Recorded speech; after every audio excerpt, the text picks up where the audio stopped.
Good afternoon. Welcome to DHARMA IAS. Today we will discuss paper first UPSC Civil Services Examination PSIR paper first. Okay. So before that, already we have conducted discussions on DHARMA IAS PSIR test series 6 full length test. You can check that also. Most of the questions are analytical in both the papers this year. That is good again. And if you see the second paper, most of the questions are dynamic. In first paper, more or less theory plus in IJP some dynamic part, but paper is really good. Okay, so briefly we'll go through the questions. Okay, so question number 1A, explain the philosophical approach to the study of political theory. Right? Then write a note on the relation between equality and liberty from the multicultural perspective. 1C, explain the Macpherson's view on power. 1D, mention the difference between Italian and German brands of fascism.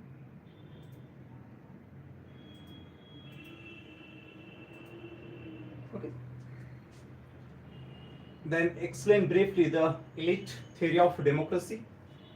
2A, what is the Marxist and liberal approach towards the state? On what grounds the theoretical differences between them are premised? Explain. Then 2B, Karl Popper presents a defense of the open society against its enemies. Elaborate.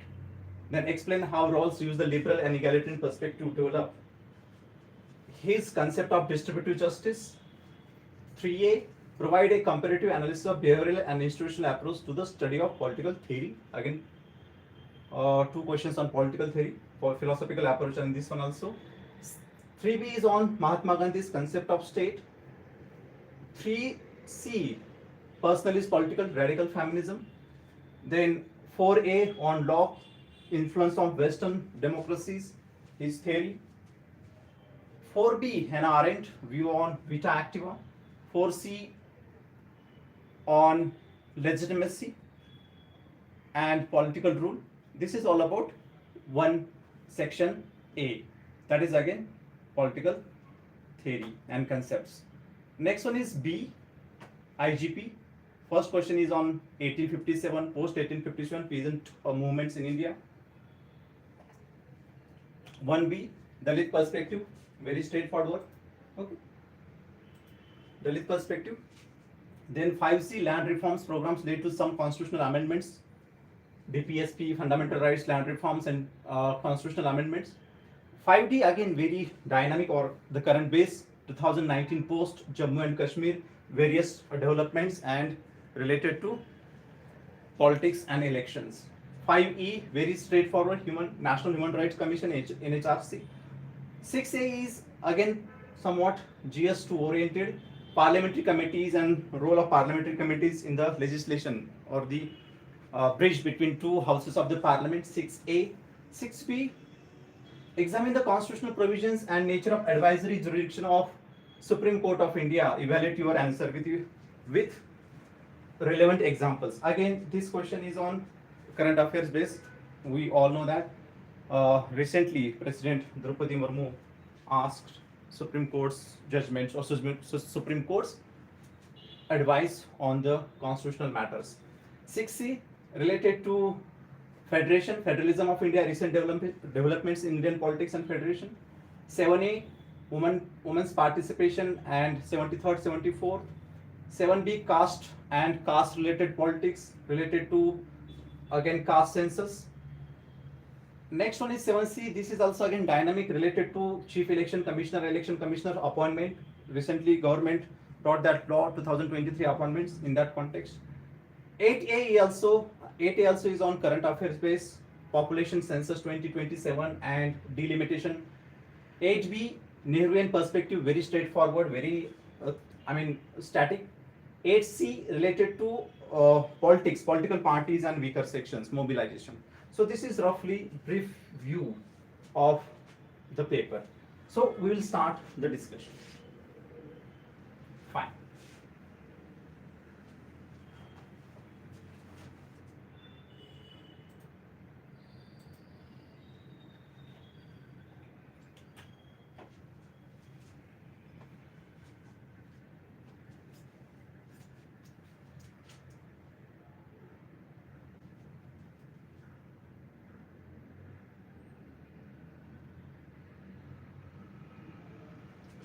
Okay.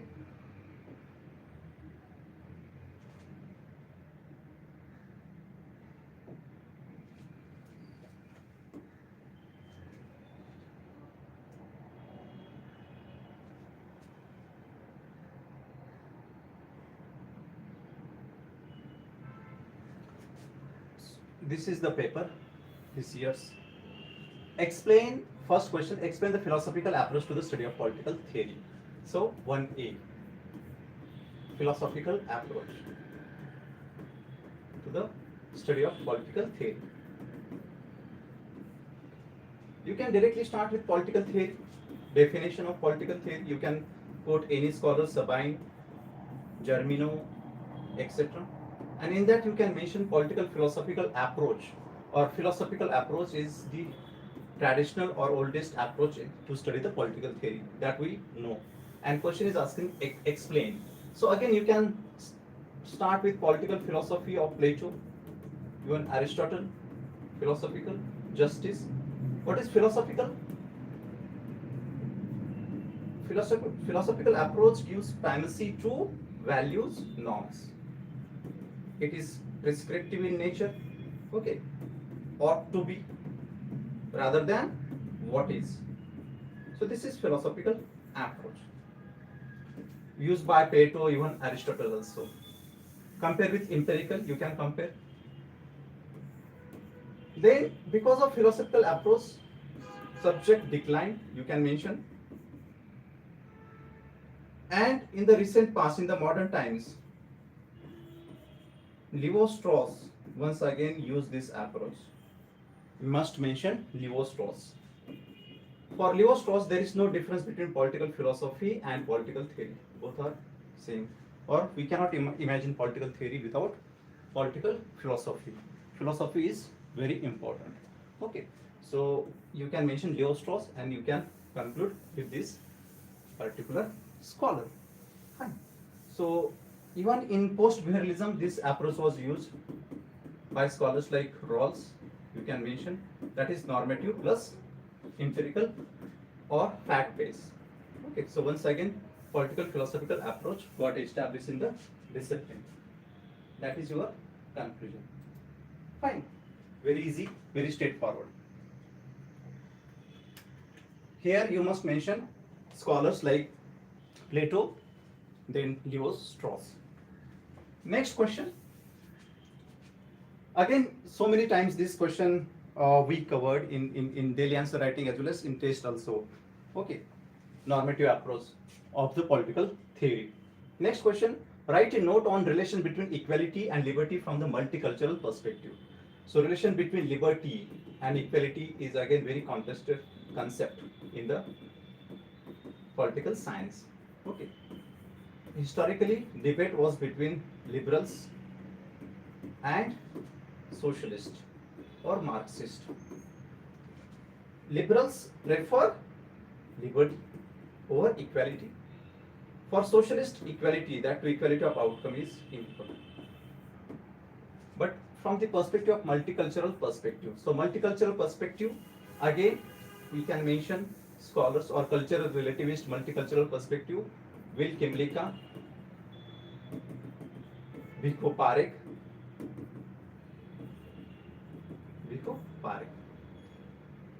So for them, culture specific rights are important, and even some form of, we can say, preferences or reservations kind of are required for multicultures like Will Kimlicka. Okay, so polyethnic rights, he gives some special rights to the minorities, national minorities, not refugees, but Vico Parekh extend that to the minorities, refugees also. Okay, for example, in our country, we have reservations for the scheduled caste, scheduled tribes, before that Anglo-Indians. Okay, so minorities, technically minorities. And we have 5th and 6th schedules for the tribals. And we have 29 and 30 constitutional amendments also, constitutional provisions also for the minorities. So multicultural perspective talk about giving more weightage to the, or protect the rights of, for the interest of minorities or non-dominant sections of the society. So in that context, you might be thinking that there is a conflict between liberty and equality from the multicultural perspective. Okay, but if you mention justice or just society, definitely we have to give protection to the minorities. Okay, and you can mention D. Smith, minorities are the custodians of, we can say, secularism in India. Likewise, I mean, we cannot establish universal principle of liberty in multicultural societies. We have to take into consider culture and some non-dominant sections in the society, their interest. So that can be your answer. Okay, so it is right note on the India relation between equality, liberty from the multicultural perspective. Fine, you can mention Wilkimlika, Bhikkhu Parekh, and debate. Bhikkhu Parekh talks about a dialogue among civilizations and etc. and giving rights to refugees also. Then explain Macpherson's view on power. This is also covered in the test and daily answer writing. Macpherson, egalitarian scholar or liberal. He also gives non-conventional view on power, like Hannah Arendt. Conventional view of power talks about power of A over B, that is coercive nature of power. But Macpherson is different. He talks about creative freedom. Mention the keyword creative freedom. What is the context of his theory? He gave radical theory of democracy. Mention keywords radical theory of democracy, creative freedom. In radical theory of democracy, he criticized both liberals as well as, we can say, socialists, because in both the societies we will get something coercive in nature. But for Macpherson, 100% developmental power to all and 0% coercive power to, we can say, 0% coercive power to all or none, coercive power to none, and 100% development power to all. That means no coercion will be there in the society. That is his understanding of power, which is again very empowerment oriented. So he gives empowerment oriented nature of power, creative freedom, just like Amartya Sen, development as freedom. You can mention very easy. You can correlate Amartya Sen. Okay, fine. Next question. Mention difference between Italian and German brands of fascism. Mention difference between Italian and German brands of fascism. Okay. German and Italian. You can start with fascism. Definition.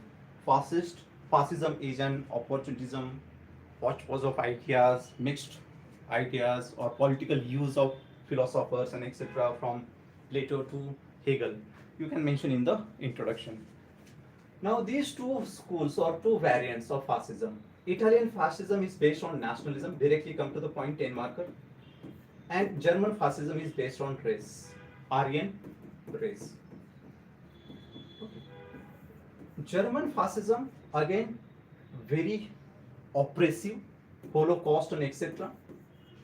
Jews, eradication of Jews, killing of Jews. Italian fascism initially was not against the Jews, but later on also it added some form of that anti-Judaism in its philosophy. Again, German philosophy or German fascism very, dominant and ambitious. Hitler wanted to establish the dominance across the globe, or Europe at least. He wanted to establish separate Aryan society and etc. So initially it was not, Italian fascism was not. Actually it wanted to reclaim the glory of Rome or Italy, Italian nationalism. So that is the difference between German brand of fascism and Italian brand of fascism. Both, of course, anti-rational, anti-democratic, and opportunist. you can mention Mussolini wanted to establish corporatist state where workers and capitalist issues will be resolved. Okay, you can mention that point also. Then next question, explain briefly the elite theory of democracy. Again, very simple, different theories of democracies. You can mention, directly start with elite theory of democracy for 10 marker. It is also known as realistic school of democracy, realist school, or it is also known as realist, we can say, approach to democracy. Why? Because this school emerged in the works of three Italian scholars, Mosca, Robert Michels, and Pareto. They talked about circulation of elite, iron block oligarchy, etc. So, elite theory of democracy believed that in the society there are two types of people, masses and elitists. Masses are not capable to rule themselves. Okay, so we need leaders. And later on in 1940s, Schumpeter developed this theory further. You must mention Schumpeter. Okay. In 1940s, he talked about marketplace democracy. He refused that people are free in the representative democratic setup. According to him, representative democracy is nothing but marketplace where leaders come for the votes of the people and people give vote to the leader who promises certain policies to fulfill their demands. That is the only purpose of this representative democracy. That is Schumpeter's understanding. Then later on, Raymond Aron and Sartori also talk to the same thing. They also feel that leaders are required or elites are required. Sartori says that it is not problematic that elites are there. Rather, it is problematic that elites are not there. That means survival of the democracy depends on elites, according to Sartori. So this is again very, realistic view also, because if you see in the West as well as in the East, this circulation of elites is there. See, Wright Mills talked about that circulation of elites and all that in the Western society, same thing. But we should talk about, in the conclusion, mention about Macpherson, Gandhi, empowerment, oceanic circles, and etc. We should bring moralistic, substantive part of democracy, deliberative democracy, etc. Etc. Fine. Or you can just explain and conclude it, because question is explain, no issue to comment also. Fine, just conclude with it is realistic school of theory, theory of democracy. Understood? Next question, what is the Marxist and liberal approach towards the state? So theory of state. Theory of state. Again, this elitist theory of democracy was directly from the test, DHARMA IAS test. You can refer, already I have discussed those things in the test which I conducted in the mains test series. Directly from the test.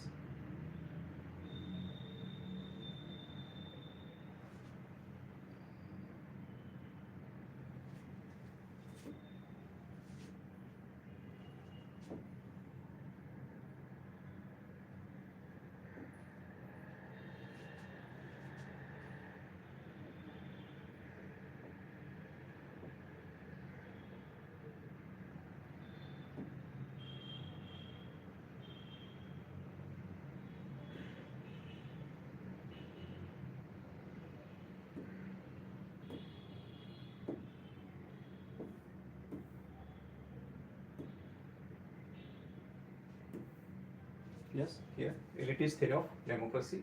Fine. Okay.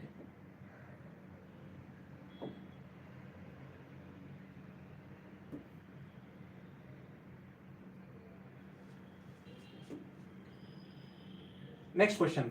What is the Marxist and liberal approach towards the state? Theory of state, you can directly start with that, because question is for 20 marks. Okay, so Gatel Gardner political science starts with state. key concept in political science is state, etc. You can start with that. Now, in this we have to write about Marxist approach to the state and liberal approach. You can start first with liberal approach. Fine. Why? Because liberal approach came first and then Marxist approach. Liberal approach with classical liberals. Just 1 minute. So, this theory of state, and question is asking about liberal perspective and Marxist perspective on state. Correct. So, liberal perspective, you can start with John Locke, limited state, night watchman state. It came against feudal elements in the West, that is UK. Talks about representative democracy. Representative democracy. So this is liberal perspective. Here the state will be based on consent-based society, tolerance will be there. And you can mention Adam Smith also, classical liberalism. Okay, minimal or laissez-faire doctrine. Laissez-faire doctrine. Minimal intervention or no intervention of the state in the market. Because market is God and market will give pleasure, welfare to all. That is wealth of nations, Adam Smith. So that is the understanding of liberal perspective. And the state is neutral for the liberals. State is neutral. Individuals are supreme. Individuals are individualism. So these are the various features of liberal state. Now, because of this laissez-faire doctrine, the state remained aloof from the economic developments. Capitalist dominated the market, and because of that, inequality increased in the society. In that context emerged the Marxist perspective in the work of Karl Marx. Communist Manifesto, where he talked about state is an instrument of bourgeois class. So Marxist perspective talks about base superstructure model where base is economy and state is part of superstructure, and state is controlled by the base, that is capitalist have class, and state is an instrument of this class, capitalist class or bourgeois class. Okay, and in every epoch ideas of the ruling class are the ruling ideas. The state is working in the interest of this class. Workers will not get justice from the state. This is Marxist perspective as far as the orthodox Marxist perspective in the context of the state. Marx believed that we should bring this to an end, that is communism, and his communism is classless and stateless society. When communism will be there, state will wither away. That is his prediction. That is Karl Marx's prediction. State will wither away. So this is your first part of the question. What is the Marxist and liberal approach towards the state? Understood? Instrumentalist and minimal state. Now second part of the question is, on what grounds the theoretical differences between them are premised? Explain. So again same, the extension of this analysis only. You can conclude both the parts, or you can have both the parts together. Okay, so state was created by the liberals in the context of individualism to protect right to property.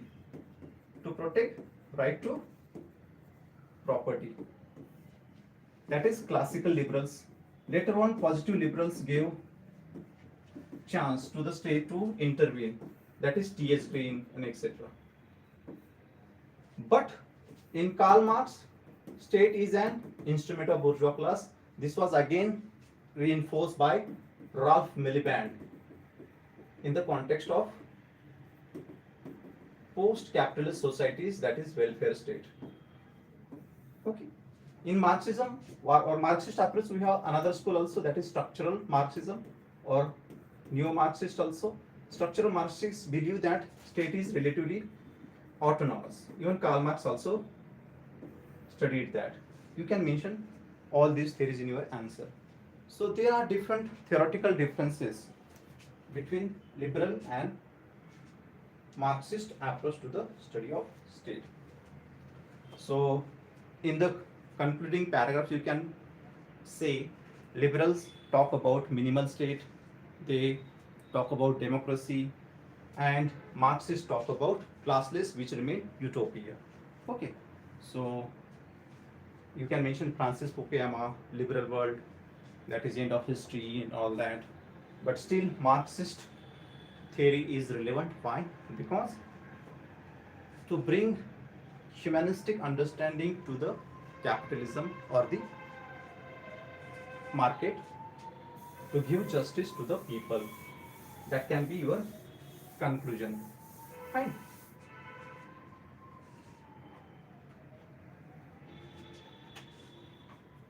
Oh, next question.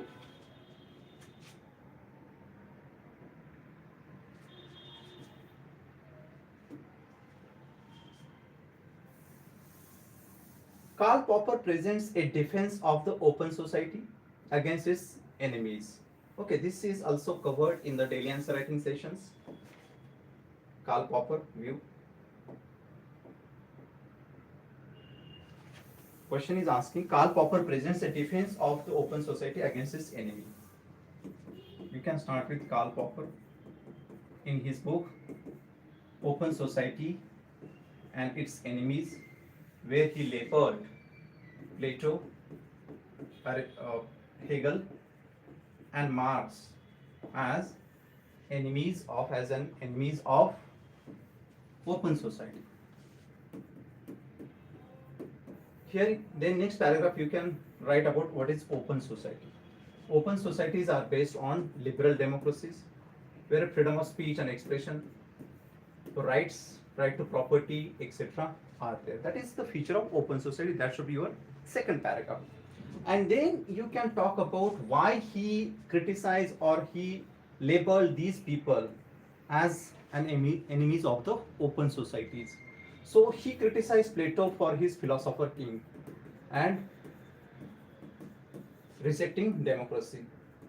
It is again, he criticized Plato for various reasons. Philosopher king is one of them. For his right to property, for his family of institution of family, education, etc. So all basis, Karl Popper criticized Plato. Then he also criticized Hegel for his views on state. Hegel said that state is a march of God on earth. So that is glorification of state. So this was also criticized by Karl Popper.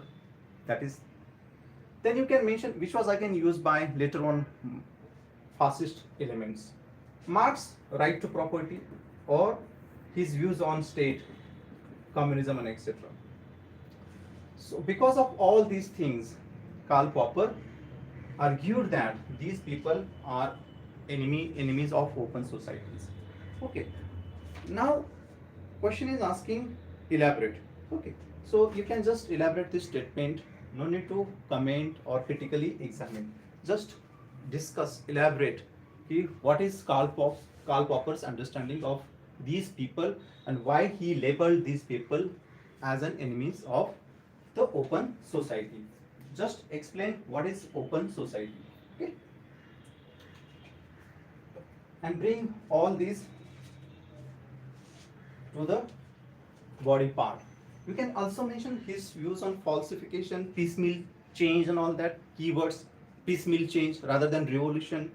He talks about every idea should be open to critical thinking or cross-check, that is falsification. That is also feature of open societies, criticality and etc. So you can mention his keywords in your answer.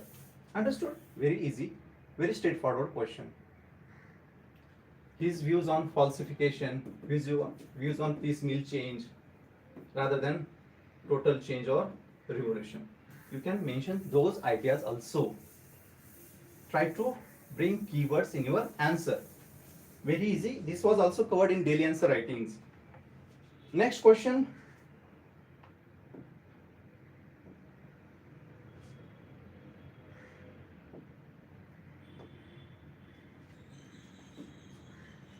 Next is on roles. Again, very favorite question. Every year there will be one question on roles or community or any kind of or other theories of justice. So this year UPSC has asked the question on roles theory of justice, and trust me, the same question we covered also in our test series, and same statement I elaborated in that particular discussion. He explained how Rawls used the liberal and egalitarian perspective to develop his concept of distributive justice. Okay, so this egalitarian concept of justice, Rawls theory of justice, again previously this question was asked, but egalitarianism of Rawls. We'll discuss this.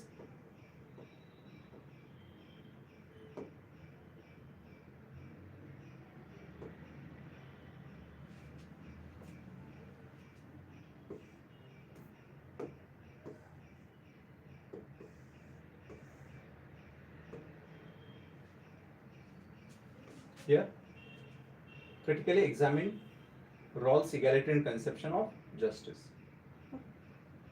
So we'll discuss this.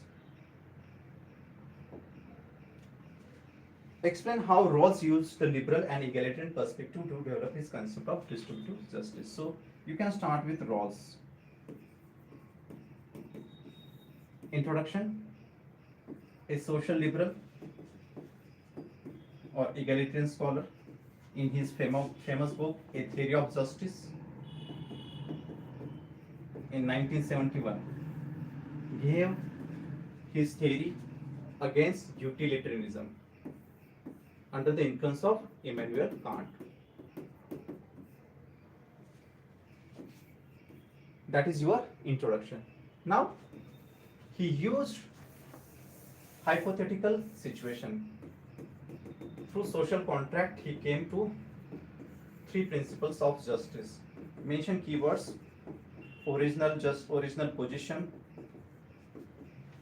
then veil of ignorance, procedural justice, etc.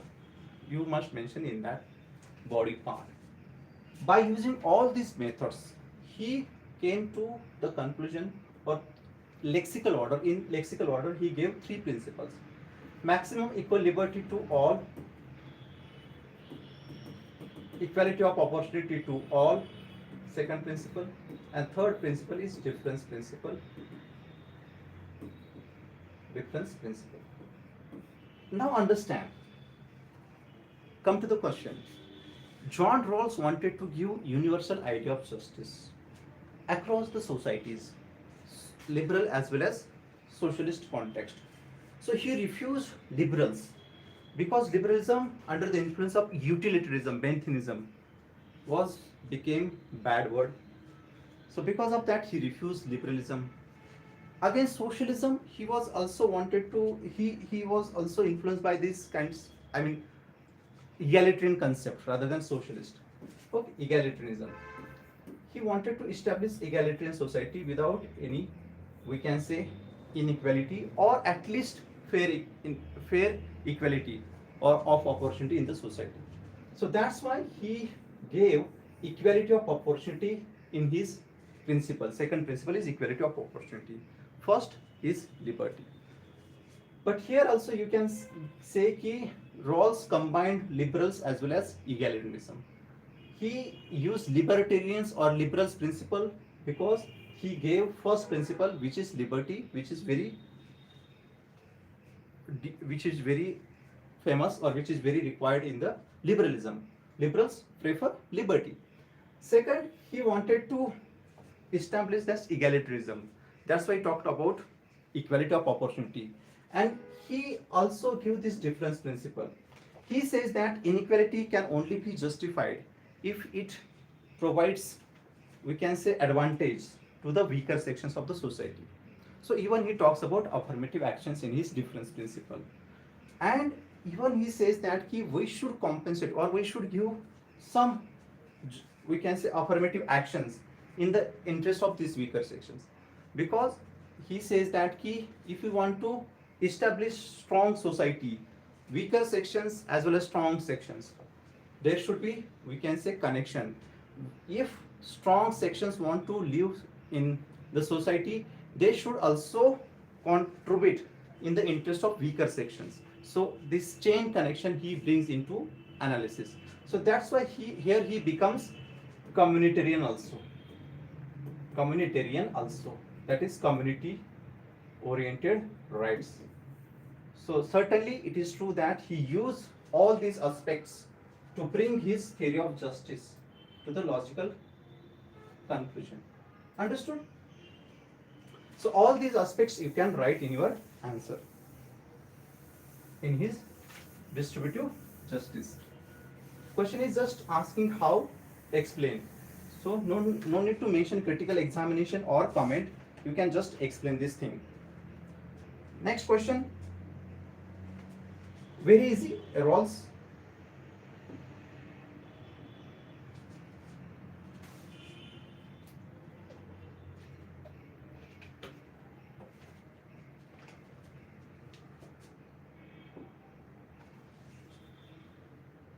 Next question, 3A.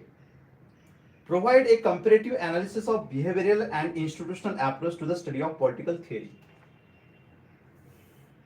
Provide comparative analysis of behavioral and institutional approach to the study of political theory. Again, question is on political theory. You can start with this political theory. Now, first discuss institutional approach.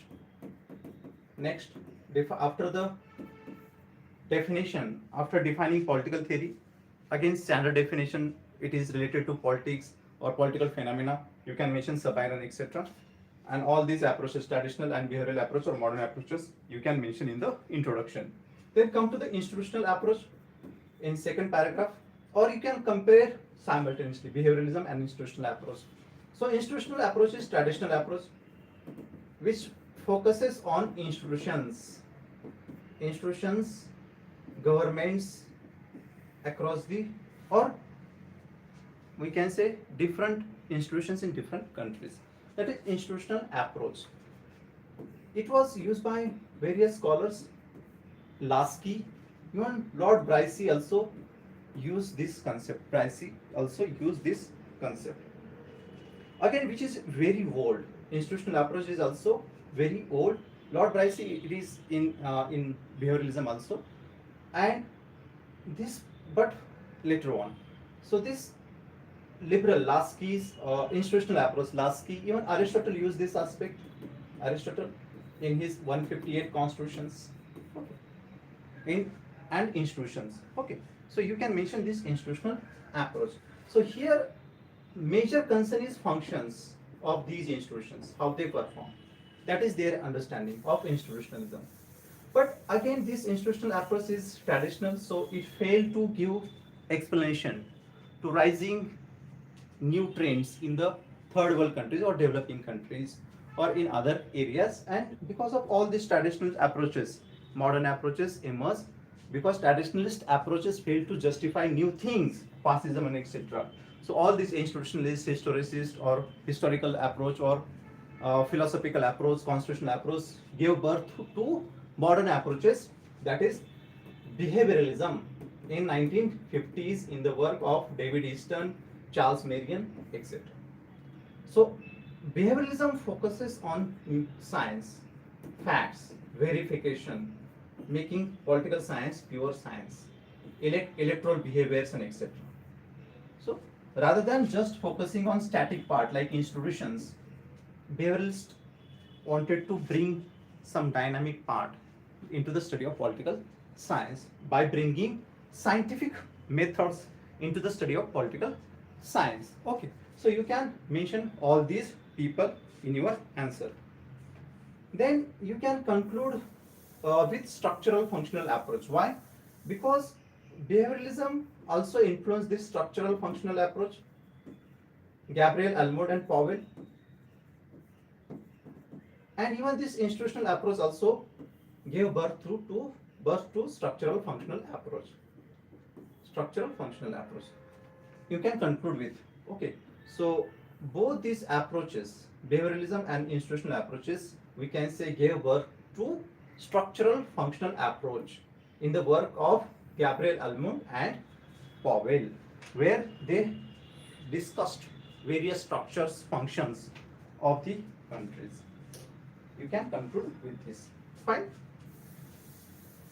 The next question, state does the greatest harm to mankind by destroying individuality which lies at the root of all progress. Again, this is also we covered in our test series. Gandhi's concept of state, very easy, very straightforward. Okay. Gandhi's views on state. So Gandhi, semi-anarchist or moral anarchist, you can mention. In his Hindu Swaraj, influence of all other scholars, Leo Stroy, etc. Tolstoy and all those people talked about state as soulless machine. Because state uses violence. Because of that, Gandhi was against the state. Again, state is modern concept and modernity also criticized by Gandhi. Similar views are also given by, we can say, Hannah Arendt. We can just compare. Question is elucidate. For Gandhi, individuals are important, not individuals just like of Western concept. Okay, a Western concept of individual is different. Gandhi's concept of individualism is or individuality is different. Gandhi's individualism is based on oceanic circles of power. It is not purely individualistic or individualism of the West, where each wave gives power to next wave, and that is oceanic circle of power. So if we want to maintain these oceanic circles of powers, we can say we should not have state according to Gandhi. So here Gandhi comes close to the Marxism, that is stateless society. Stateless society. Gandhi talks about Panchayati Raj systems, Article 40 of the Constitution, which gave 73rd and 74th you can mention. So this is his concept of state. His concept of state is influenced by Ram Rajya, village republics, etc. Okay. So all these concepts you can mention. Trusteeship Council. Okay. Sarvodaya. So all those points you can mention in your answer. Next question.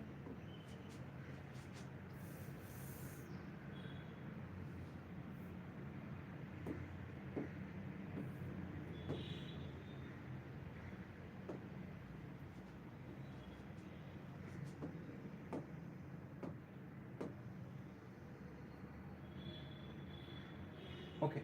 Question number 3C.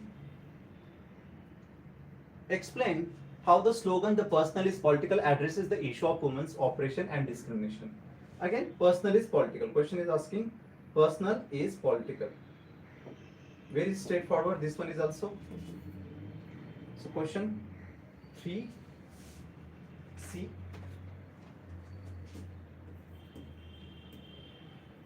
Personal is political. This became famous in the work of radical feminism, second wave of feminism, 1960s. You can mention Carol Hanisch and all other scholars. Okay, Susan Muller-Oking, Kate Millett, Catherine McIntyre, all these all these people you can mention in your understanding of this personal is political. What is the context? Historically, Aristotle separated public from the private or private-public dichotomy. He created that. And for long, this dichotomy was there. Even earlier feminists like liberals and Marxists, especially liberals, they also, we can say, paid less attention to this dichotomy, public and private.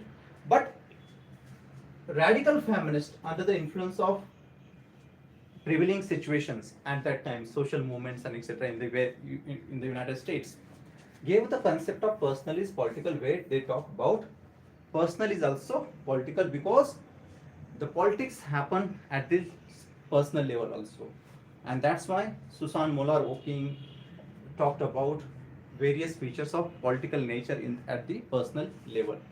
So this is their understanding of personal and political. So these radical scholars talk about giving differentiated citizenship, gender-based society, because basically they talk about gender rather than sex. Okay. Simone de Beauvoir, second sex, you can mention, of course, that is very important. Simone de Beauvoir and Kate Miller, sexual contract, sexual politics, all those aspects you can mention, where they brought the issue of gender at the center stage. Okay. Because earlier the society was based on this differentiation, public, private, but all these people, Simone de Beauvoir and all these people, they brought this concept of gender at the center stage, and this personal is political became the slogan of radical feminism. We can mention like Indian context also, we have Domestic Violence Act, Dowry Act, and all those people, all those acts reinforce personal is also political. Okay? So certainly they brought new dynamic or new understanding of the politics in the study of the discipline. That is true. Fine, very easy.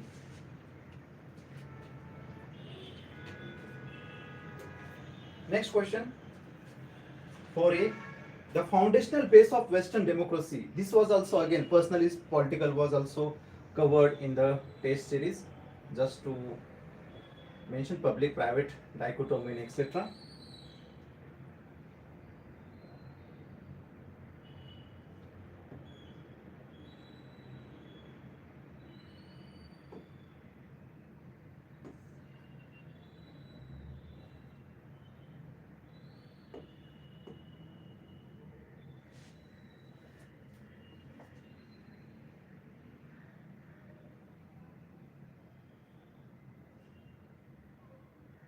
Yes, here 7C. Briefly discuss the feminist critique of the public-private dichotomy. Personal is political.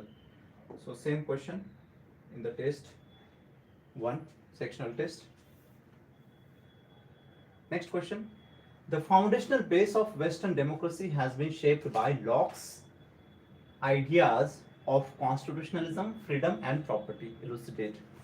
Again, this is also very easy, very straightforward question asked by the UPSC this year. Okay, we'll discuss. Question is, the foundational base of Western democracy has been shaped by Locke's ideas of constitutionalism, freedom, and property.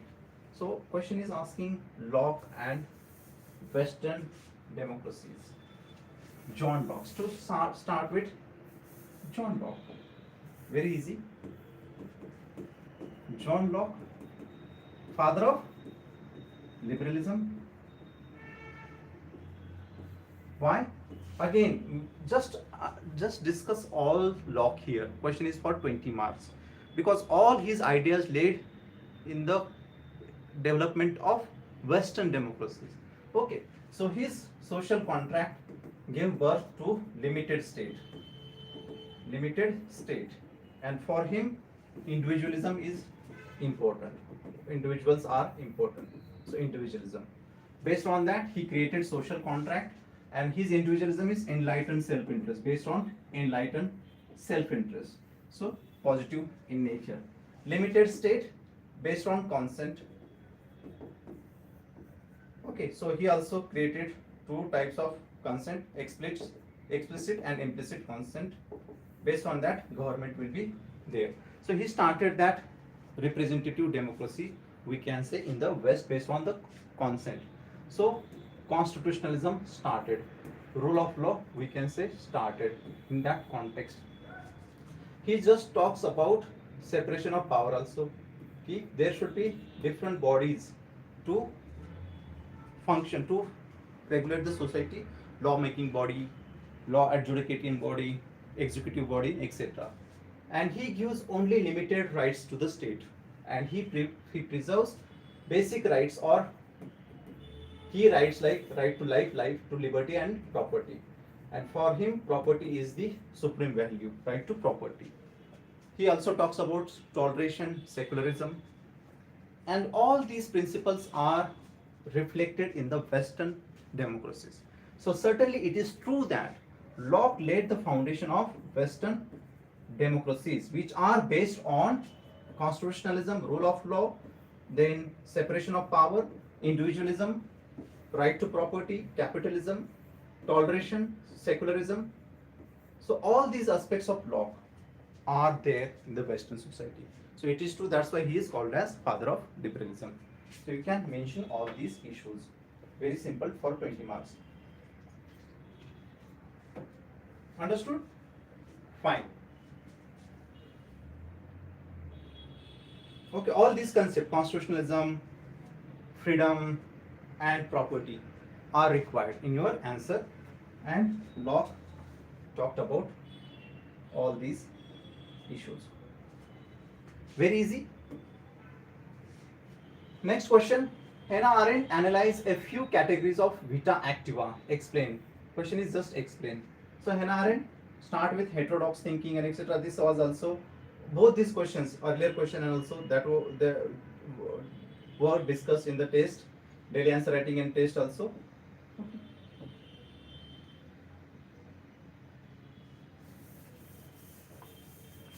Next question.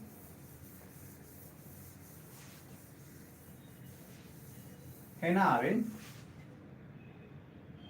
analyze a few categories of vita activa. Okay, so start with Hannah Arendt, heterodox thinker, thinking without barrier. Okay, civic republicanism in her famous book on human condition. In the context of totalitarianism in Russia or USSR and Germany, Hitler. That is her context of theory on human condition. Phenomenology, all those keywords should be there even here in your introduction. Now she gives supremacy to active life over, we can say, contemplation or thinking. So here is the debate. So that's why she criticized Plato, because Plato gives supremacy to knowledge or thinking. But for her, civic republicanism is important. According to Hannah Arendt, totalitarian states emerged because people lost their interest in the civic life or public life or active life, political life. And that's why these totalitarian states emerged.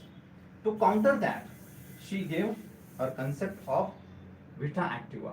So in her theory of action, her theory of action, she creates two types of actions, thinking or contemplativa and vita activa.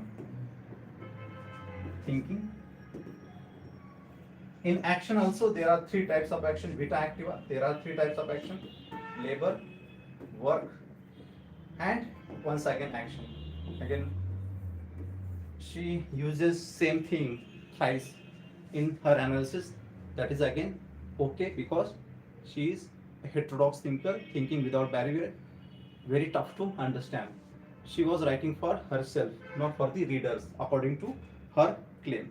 So in action we have activa, vita contemplativa.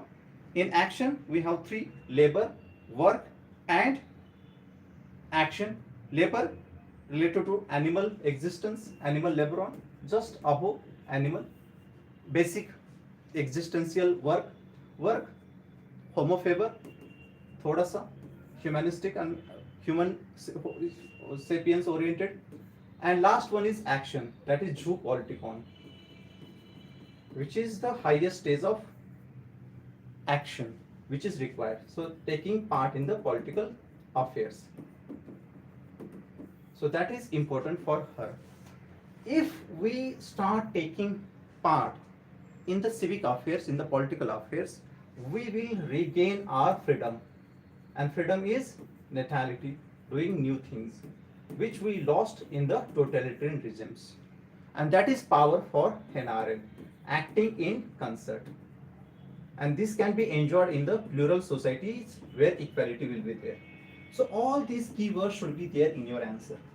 Totalitarianism, plurality, freedom, okay, equality, actions, all those keywords, okay, labor, work, and action, okay, animal laboron, homo faber, geopoliticon, all those should be there. Okay.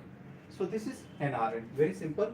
Just discuss her understanding of action and in which context she gave that theory of action. Understood? Fine.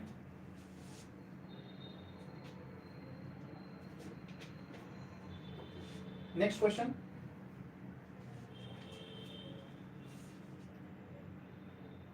Do you think that legitimacy acquired by consent or manufactured by indoctrination is an essential element in maintenance of political rule? Again, same question was also you asked or we covered in the test related to political obligation.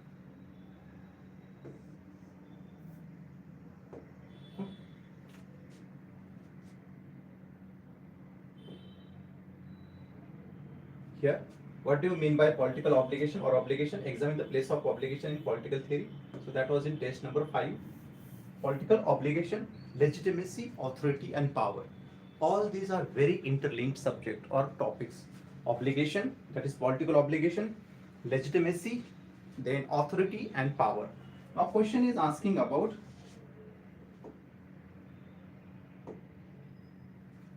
question number 4C. I am discussing question number 4C. Understand this question again. Detailed discussion in the test discussion. Test number 5, question number 4C. Same question, obligation. You can check videos. DHARMA IAS test series, PSIR test series 2025. Test number 5, 4C. Okay. So here question number 4C is, do you think that legitimacy acquired by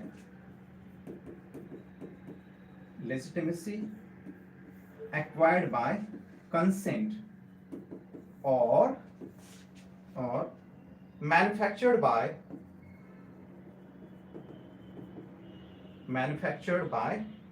indoctrination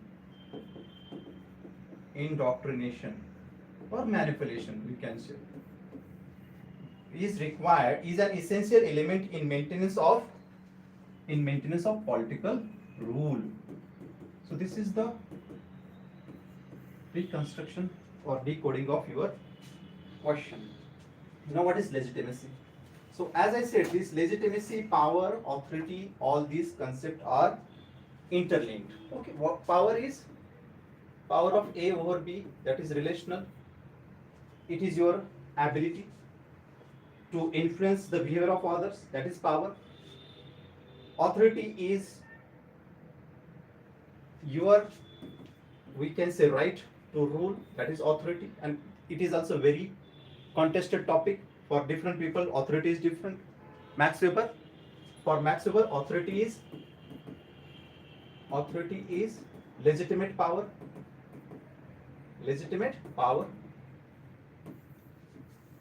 that is authority is equal to power plus legitimacy. So what is legitimacy then? Legitimacy refers to rightfulness of political power. Rightfulness of political power. So this is acquired through different methods. Legitimacy is acquired or produced through different methods. First method is consent. Devise or create consent. Consent based legitimacy. Legitimacy is derived through the consent in the context of liberals. Liberals say that people have given their consent to rule. So that's why state is very much in a position to rule that. So it is rightfulness. The state authority is rightfulness. So this is their understanding. Or it can be also created through manipulation or indoctrination by creating some ideas, ideology basically. And even we can say Gramsci has criticized this consent base because according to Gramsci, consent is manufactured. Your consent is manufactured. Okay, that is debate. But legitimacy can be acquired, can be produced through consent, through indoctrination, manufactured indoctrination, or by just adhering to the constitution also. That way also the legitimacy can be established by the state. And this legitimacy is required for the political obligation. Political obligation, and which is very much required to establish or to preserve the political rule or to maintain political regime. Understood now this concept? So all these interlinked concepts: power, authority, political obligation, legitimacy. So legitimacy is based on the consent, willful obedience of the people, which is required for the political rule.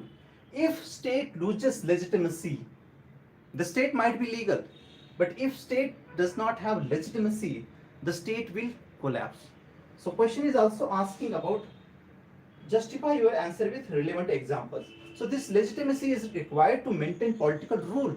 You can mention Bangladesh. Recently, Bangladesh regime collapsed. Sheikh Hasina's regime collapsed because it lacked legitimacy. The state was founded based on illegal means. That is, free and fair elections were not there. Elections were rigged. Opposition parties were not there.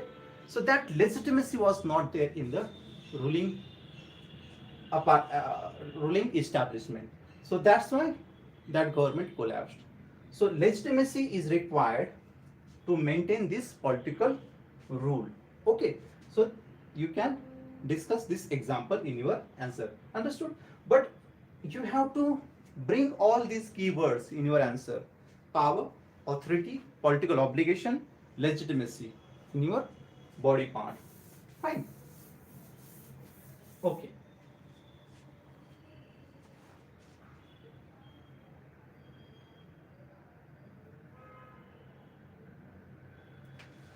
So even you can mention now different view. I mean, you can mention even Hannah Arendt also. For Hannah Arendt, this is, we can say, traditional understanding of legitimacy. The legitimacy can be produced through consent, indoctrination, manufactured indoctrination or manipulation, and by adhering to constitutional provisions, rules, and etc. But for Hannah Arendt, the state or authority is based on violence, force, coercion. So she talks about power of people as legitimate power, and state's authority is illegal or illegitimate. Okay, so we have different perspectives also. You can just mention if you want, but if you are mentioning, or if you are just writing about Max Weber, legal rational authority or legitimacy, just go with the flow. No need to mention that. Fine. So here we have completed section A. In section A, questions are really good. I mean, of course, conventional, traditional, but more analytical. So that is the best part of this section. Okay. Moving ahead, we'll discuss section B. In section B, my observation is here most of the questions are very dynamic. Again, most especially political parties, federation, Supreme Court, and etc. Correct? Okay. So we'll start with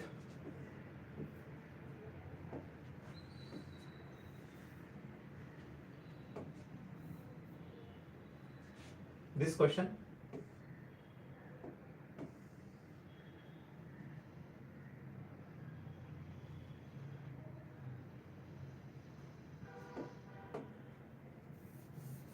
Okay.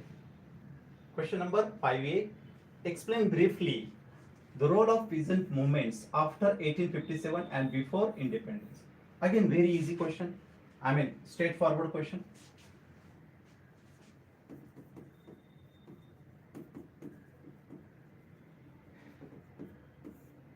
Post 1857 and before independence. So in between we have we can say in the 20th century and in the 19th century peasant movement. So Indigo Revolt of 1859, you can mention Neil Darpan. Then you can mention Deccan Riots, 1870s, Deccan Agriculture Reform Acts, etc. That is 20th century section. Then you can mention 20th century, we have various peasant movements, or we can say activities like Kheda, Champaran, led by Gandhi. Okay. Then in Malabar areas in 1920s, Mopila Revolt, but very strong organization emerged in the context of All India Kisan Sabha. All India Kisan Sabha 1930s or 36, like Reddy and Sajanand. All those people you can mention. N. Ranka Reddy. So here All India Kisan Sabha.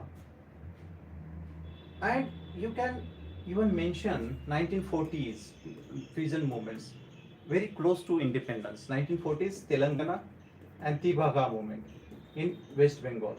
So these two movements were Marxist or communist led and based on violence. So all these movements you can mention in the peasant movement. So start with Indigo, then Deccan Riots in 1850, 1870s, Deccan Reforms, Agriculture Reforms Act of 1878-79. Then come to the 20th century, Gandhi led some initial movements, Kheda movement and Champaran. Then 19 Ika movement, Mopila movements.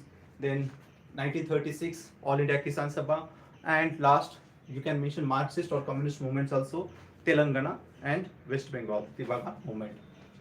So that is the requirement of this question. Very straightforward, historical, more history than politics. Very easy. Next question.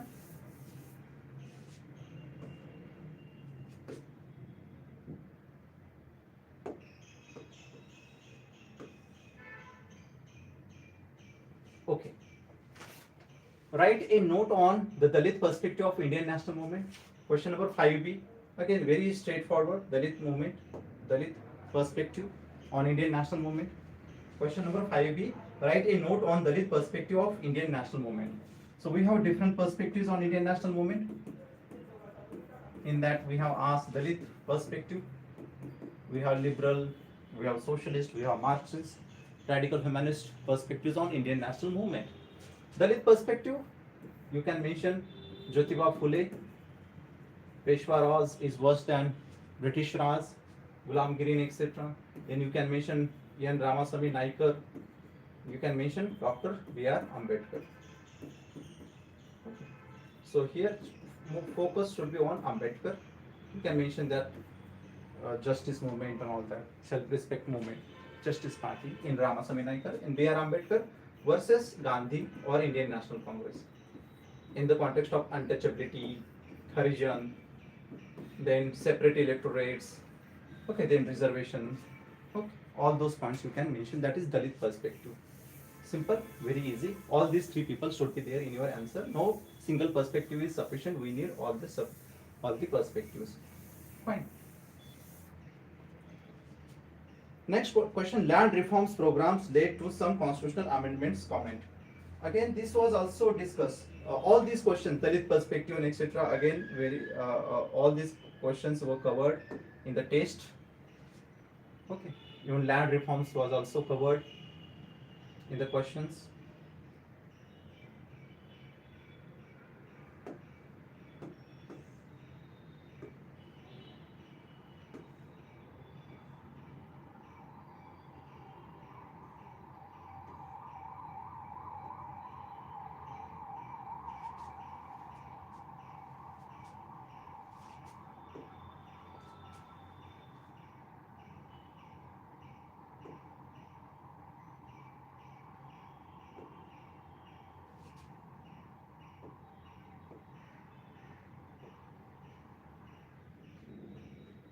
1 minute.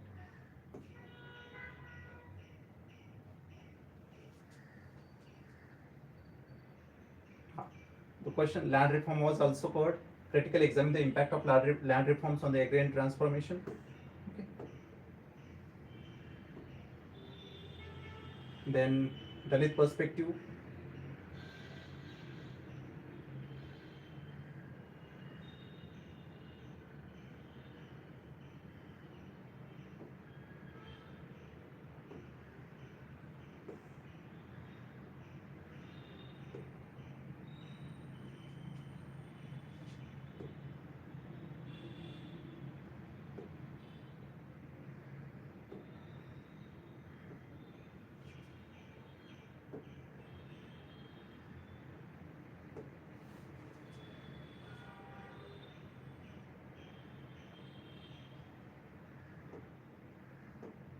Okay. So next question is, land reforms programs led to some constitutional amendments. Comment. Okay. So this was also discussed, land reforms. We all know that post independence government of India brought various land reforms acts or land reforms initiatives. Again, context you can mention DPSPs versus fundamental rights. And question is asking, land reforms programs led to some constitutional amendments. Comment. Yes, of course, there is no doubt about that, because fundamental rights, in that we had article 19 1F and article 31 related to right to property, originally in the original constitution. And DPSPs, Article 39B, 39C, and Article 38 instructed the states to bring welfare provisions in the polity. Minimization of wealth, concentration of wealth should be minimized, inequality should be reduced, allocation of natural resources should be just. So all these instructions are there in Article 38 and 39B and C. So state wanted to, we can say, bring effect to these articles, and just to bring equality in the society, we started state-led reforms, land reforms. So mentioned land reforms, various land reforms. So this was also discussed. We had abolition of Jamindari system, tenancy reforms, and sealing acts. So all those reforms the state started in 1950s. To give effect to all these acts, government wanted to bring constitutional changes in the constitution. And here emerged the debate between DPSP and fundamental rights. In 1951, Supreme Court in Champakam Dorai Rajan case said that fundamental rights are more important than DPSPs, but the state can change fundamental rights through constitutional amendment. So state brought first Constitutional Amendment Act 1951, where it added 9th schedule and Article 31A and Article 31B. Remember, mention all those. First schedule, Article 31A, Article 31B, to give effect to land reforms.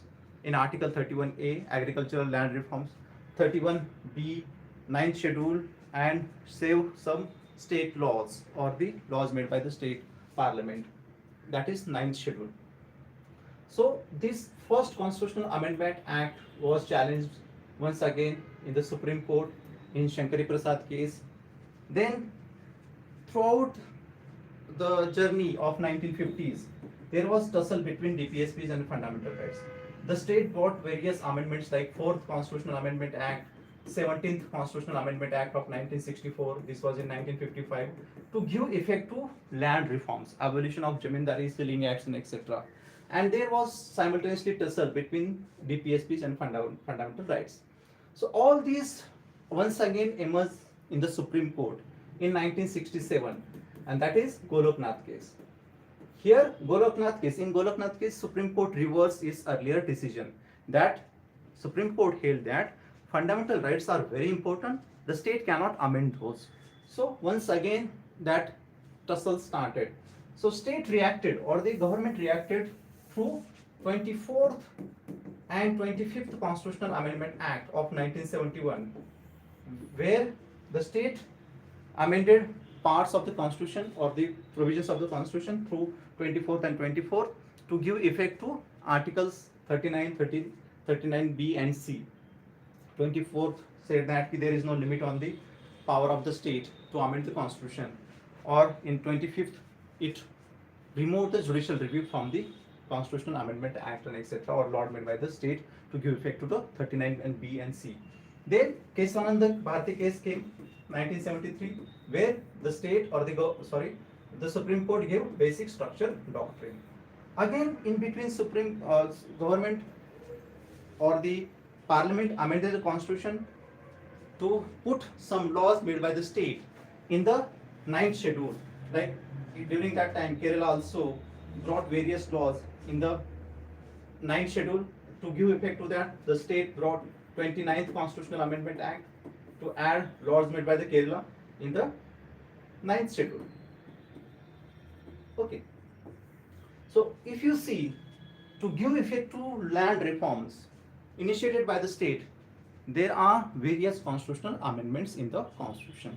So that is your answer. Just bring all those developments, DPSP, Kesavananda Bharati case, then you can mention even then 42nd, and then you can even mention 44th also, where right to property was removed from the fundamental list rights and it added as legal right. Okay, so you can mention all those debates. Understood? Very easy constitutional developments we have to write here. Fine. Next question. Delineate the key factors that have shaped the evolving political landscape in Jammu and Kashmir post 2019. Post 2019. This is question on Jammu and Kashmir.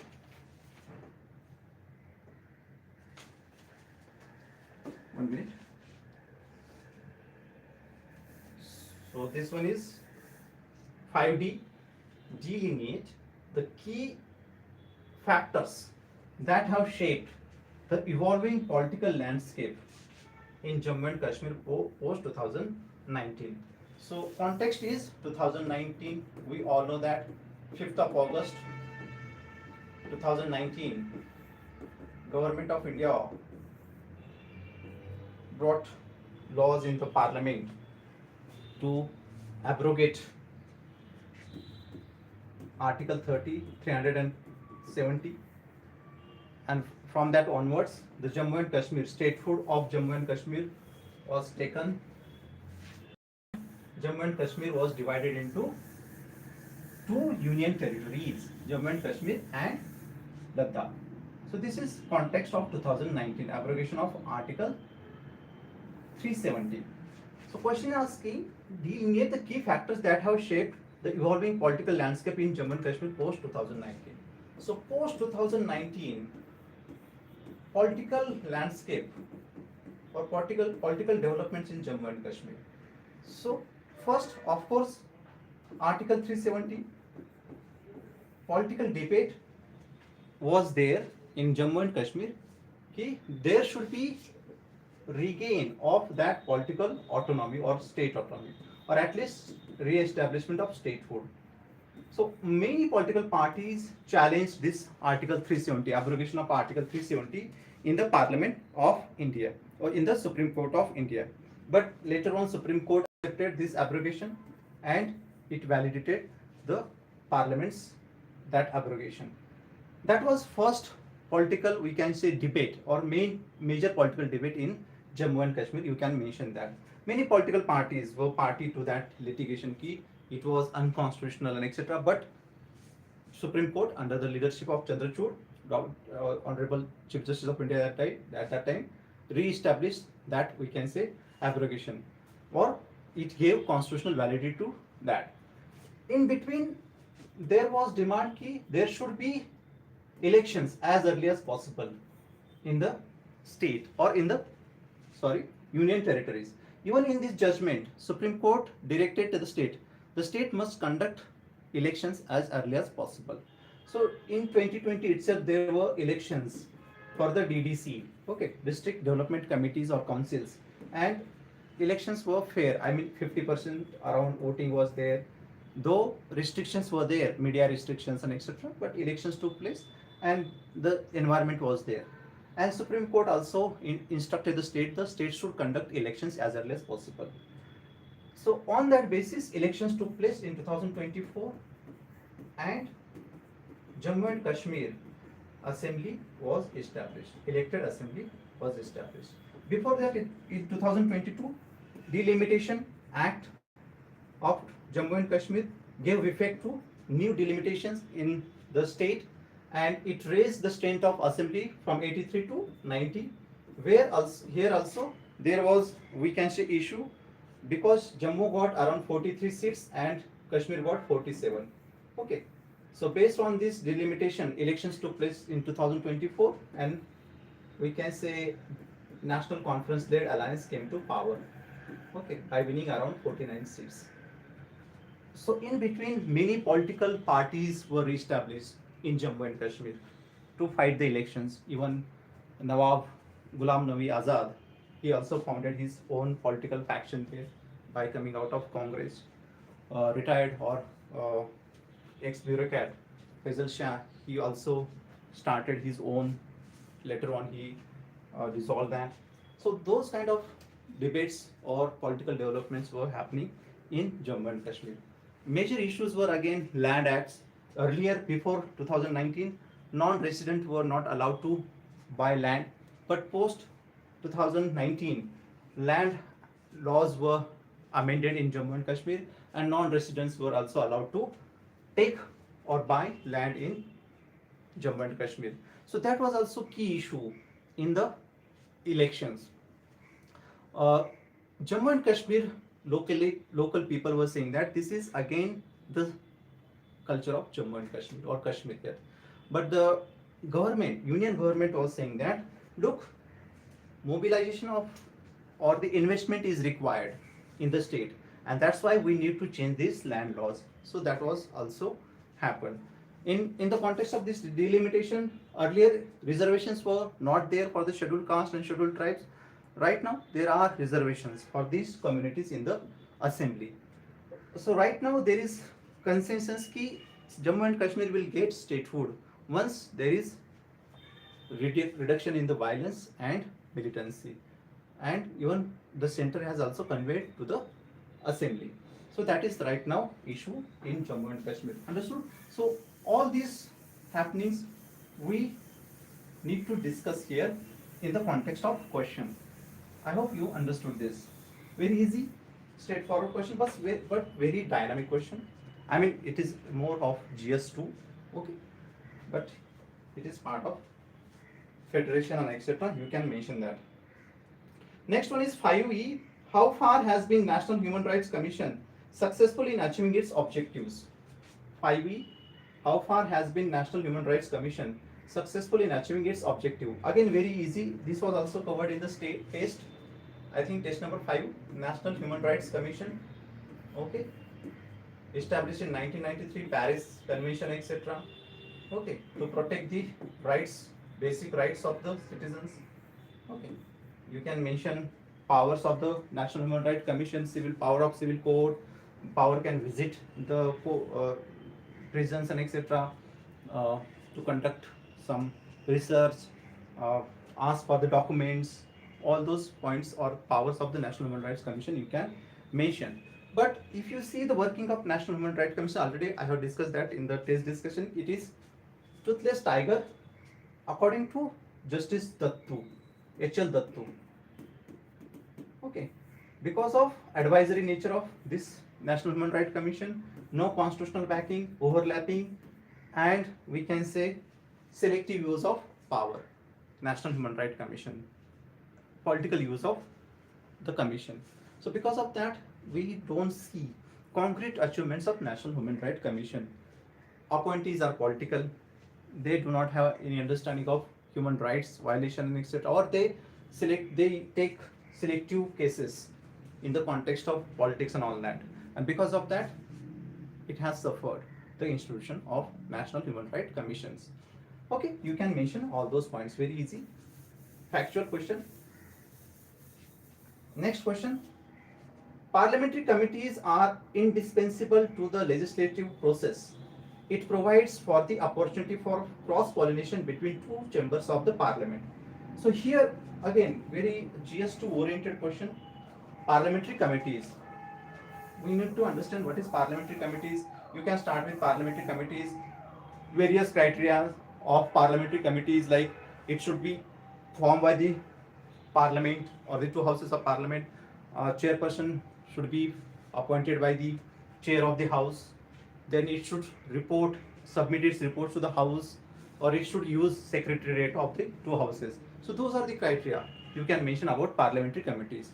So parliamentary committees, we can say, are considered as bridge between, we can say, two houses, Lok Sabha and Rajya Sabha, because joint parliamentary committee, etc. You can mention financial committees, public account committee, then estimate commission, public committee on public account committee, public undertakings and all that. But main concern is, look, what is the main role of parliament? What is the main function of parliament? To make law. And parliament has around 543 members in the Lok Sabha, 245 members in the Rajya Sabha, so that is around 800. Okay, around. So all these people might not be expert in the law making, and we need proper laws, guided, very well fine-tuned laws.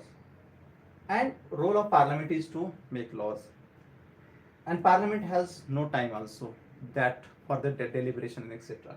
So we started this functioning of parliamentary committees to make suggestions, to make, we can say, give suggestions, inputs, or some drafts to the parliament in the context of law.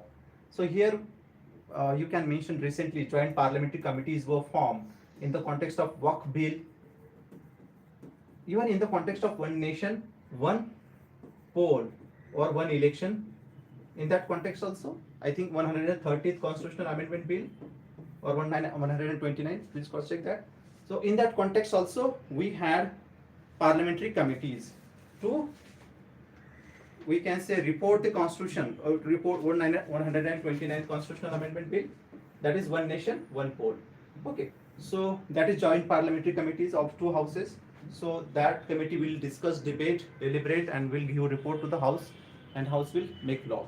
So parliamentary committees are required, or it can provide, we can say, exchange of ideas, cross-pollination of ideas, we can say, in the context of Lok Sabha and Rajya Sabha, and will be having deliberation and etc. And well-informed laws will be there.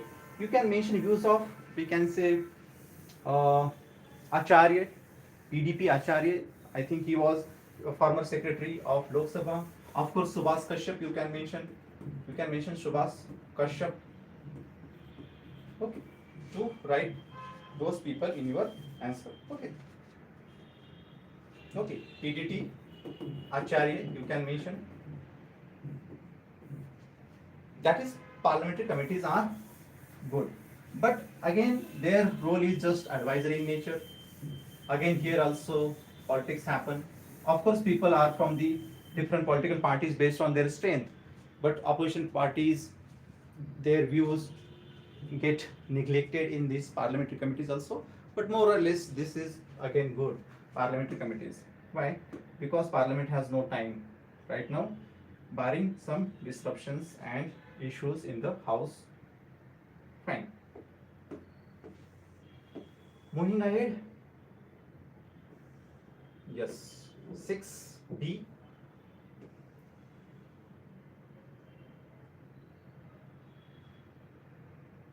Okay.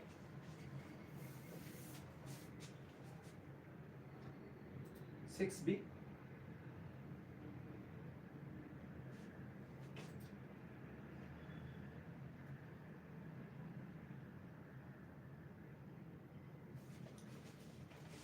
I am reading the question. Examine the constitutional provisions and nature of advisory jurisdiction of Supreme Court of India. Evaluate your answer with relevant examples. Okay, so again, this is very dynamic question. I mean, in the context of current affairs only, because we all know that in the context of that case, Tamil Nadu versus the state governor and state, Supreme Court made some observations in the context of powers of uh, president and governors in the context of assent to bill passed by the state legislature. So, President Draupadi Murmu asked the advice of the Supreme Court under Article 143. So, you can start with that. So, under Article 143, the President of India can ask the advice of Supreme Court. Okay, so here also two types. In any context of public importance or law or any issue which may arise or which has arisen in that context, the president asks the legal opinion of the Supreme Court. Okay, then in the context of, we can say, prehistorical treaties, pre-constitutional treaties, covenants, sanadhan, etc. So these two categories are there.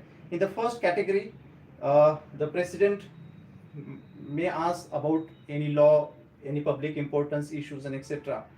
The Supreme Court is not, we can say, Supreme Court, it is not compulsory on the Supreme Court to give advice, but in the second case, Supreme Court must provide the advice in the context of pre-constitutional treaties and etc.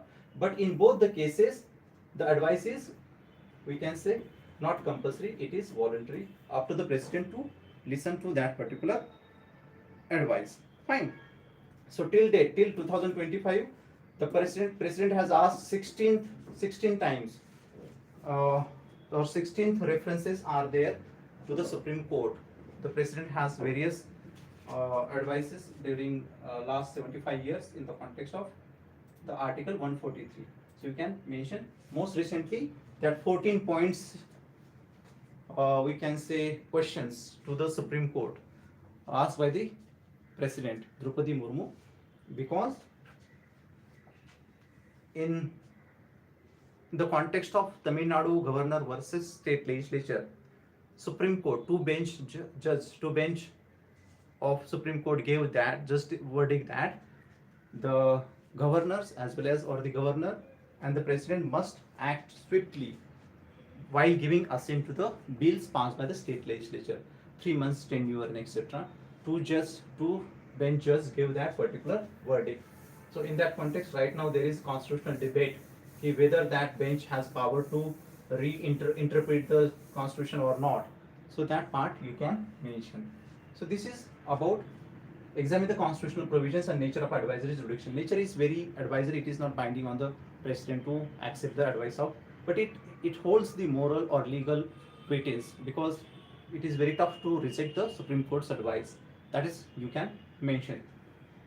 The next question 6C, the recent developments in Indian politics has not eroded the true spirit of federalism in India. Critically examine this statement with the help of appropriate example.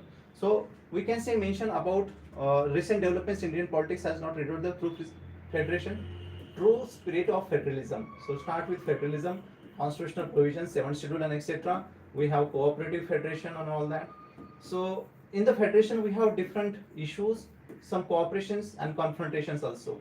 So in the recent past, in the states versus the union context, you can mention role of governor, role of agencies and all that, CBI, ED and all those, issue of one nation, one poll, issue of language and attacks on federation and all that. So all those issues you can mention in the confrontation.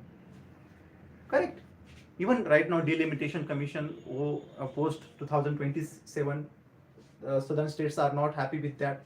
So issues are there in the federation. Correct?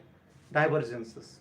But cooperative spirit is also there. We have Niti Aayog, we have GST Council. Recently, Prime Minister has asked, or Prime Minister has conveyed that reduction will be there in the GST Council, GST taxes and etc. Okay, so that GST Council. Okay, then we can say in the context of Interstate Council, you can mention Team India spirit of Niti Aayog. So cooperation is there. Of course, issues are there, but true spirit of India, Indian Federation is there. So we have to mention that. Okay.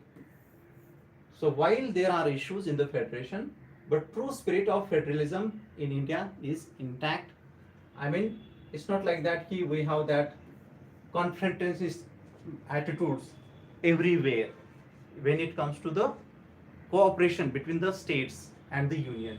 But again, we can even mention in the recent past elections, in Lok Sabha elections, once again coalition government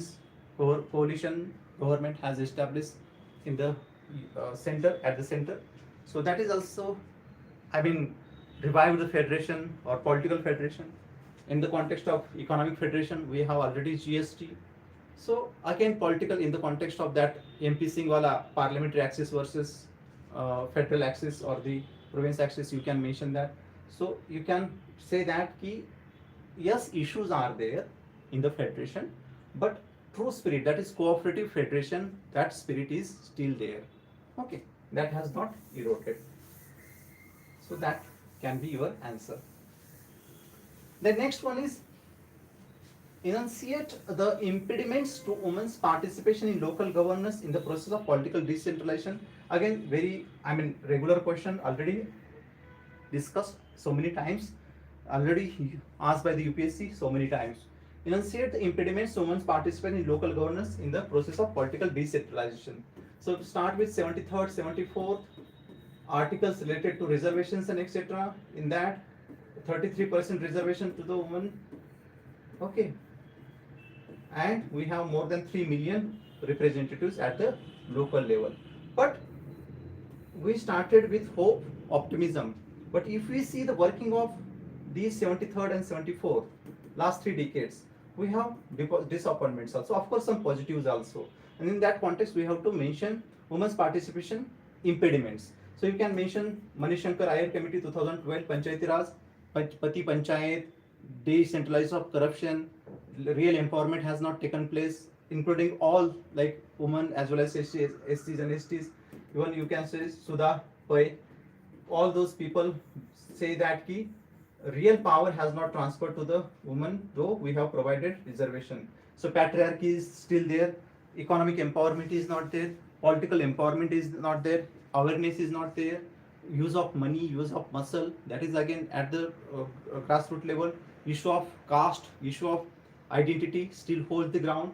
So because of all these issues, there are impediments to the true spirit of women participation in the local governance. So that you can mention in your answer. Very easy, very straightforward. Just give some constitutional backing and some reports, committee reports, Niti Aayog, etc. you can mention. Next question.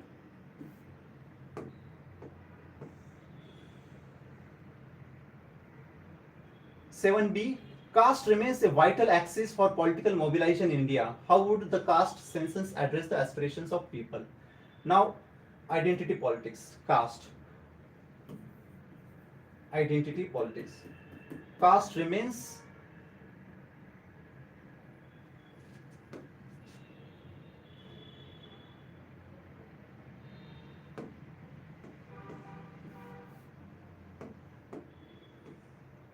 okay. Caste remains a vital axis for political mobilization in India. So you can mention Rajni Kothari, start with identity politics or caste. M.N. Srinivas, Rajni Kothari. So Rajni Kothari, secularization of caste. Rudolph and Rudolph, modernization of caste. All those points you can mention. That means you all know that caste played an important role in the mobilization of weaker sections, especially scheduled caste, and of course, other people also, OBCs and all that. Even Yogendra Yadav, first democratic upsurge and second democratic upsurge, mobilization of SCs, mobilization of OBCs. So certainly it is true that caste has played an important role in the mobilization of people in the Indian politics. You can mention Rajni Kothari, you can mention Rudolph and Rudolph, pursuit of Lakshmi, Balak capitalists, you can mention Yogendra Yadav, identity politics, democratic upsurges. All those points you can. Ashutosh Varsne, Christoph Jeffrolet. Even today, also according to Christoph Jeffrolet, caste remains the key in Indian politics. There is no doubt. So all these points you can mention. He caste remains a vital axis for political mobilization in India. Though in the 21st century, briefly we had that identity plus politics phenomena, and even today also we have that people believe more than along with identity, that is development, governance and etc. But identity holds the key right now also. As I said, in Uttar Pradesh, in last general elections, in assembly elections, also in many states, caste played an important role. You can mention all those people. And recently there was debate कि caste census should be there, because last caste census was in 1931. Based on that, we had that Mandal Ayog, and Mandal Ayog gave its report in 1980 based on 1931 caste census. And because of that, we had that OBC reservation in 1990 during VP Singh government, and then Mandal case in 1992, that 27% reservation. But we don't have proper data, caste-wise data of all these castes, and that's why there was debate or there was demand कि caste census should be there. And right now government has declared that next census, that is 2027 census will be of caste census. There we will get actual ideas of our people, different caste and all that. Now that will provide real data. That will provide real data ki which caste has which number and which caste has got benefits of affirmative actions. Within caste also, subcategorization of caste, that is also required, and therefore for that we require that caste census. And even before also, Justice Rohini Committee was established by the government to look into the subcategorization of OBCs in the context of affirmative actions. That might be used in the context of scheduled caste also, if we have data of caste, which caste got benefits within the caste also. So caste census definitely will provide platform, some concrete authentic evidences. But again there is risk कि it may be political use of that data. That is again fair, but that is again part and parcel of the governance. So people should show maturity, people should use that data for the benefit of the country rather than political use. Okay, so we should move from that. But you can mention that point. But that is again required, and it is again government has declared that the next census will be of caste census. So that is now completed. That is no issue right now. So this is about caste remains a vital axis for political mobilization. So in that context, we have to discuss. There is fear that people will use that data, and in that context, there will be mobilization. Ki this caste has this number, so we'll just make policies for that caste only because we'll get those votes. And we have FETP, and FETP requires 33% votes, and that will be the politics. So you can mention that angle. Next one is again same question was discussed in the test also. I think 2 questions were there on basis of caste and all that, already discussed. Next 7C, there is a debate on procedure for appointment of the Chief Election Commissioner and Election Commissioner to the Election Commission of India. Analysis is various aspects. So this question was also in detail discussed in the test discussion. You can check, I think test number 5. So there also I discussed ki there is right now this debate in the context of appointment of election commissioners. Okay, Article 324, we have Election Commission of India to conduct free and fair elections for the post of President, Vice President, then 2 houses of Parliament and the state legislature. That is the constitutional mandate of this Election Commission of India.